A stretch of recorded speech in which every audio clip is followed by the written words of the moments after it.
Irawan Sojono adalah seorang pelajar Indonesia yang berperang melawan Nazi Jerman pada masa pendudukan Belanda.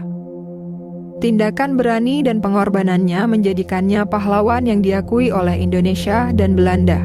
Kisah Irawan Sojono penting karena menyoroti kontribusi individu-individu yang berjuang melawan fasisme selama Perang Dunia II. Sebelum pecahnya Perang Dunia II, Irawan Sojono adalah anggota Persatuan Indonesia di Belanda. Ayahnya, Raden Adipati Aryo Sojono, adalah orang pertama dari Hindia Belanda, sekarang menjadi Indonesia, yang menjabat sebagai menteri di kabinet Belanda pada masa perang.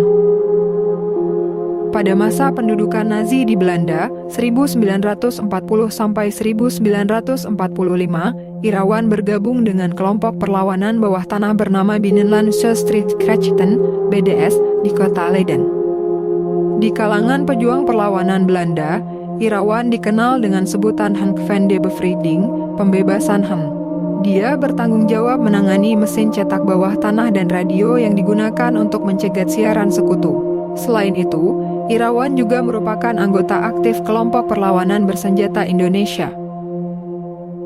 Tragisnya, Irawan Sojono meninggal dunia dalam usia 23 tahun pada 13 Januari 1945 di Leiden, saat mengangkut mesin stansil yang digunakan untuk publikasi perlawanan bawah tanah.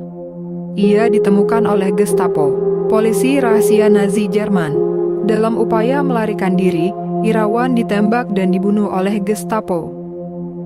Setelah kematian Irawan Sojono, kelompok bersenjata bawah tanah tersebut dikenal dengan nama kelompok Irawan Sojono untuk menghormatinya. Sebagai pengakuan atas keberanian dan pengorbanannya, kota Osdorp di Amsterdam, Belanda, menamai sebuah jalan Irawan Sojonostraat, Jalan Irawan Sojono, pada tanggal 4 Mei 1990. Kisah Irawan Sojono mewakili keberanian dan tekad individu yang berjuang melawan Nazi Jerman pada Perang Dunia II. Usahanya dalam perlawanan Belanda dan perannya dalam kelompok perlawanan bersenjata Indonesia merupakan contoh perlawanan yang kuat terhadap fasisme dan perjuangan kemerdekaan.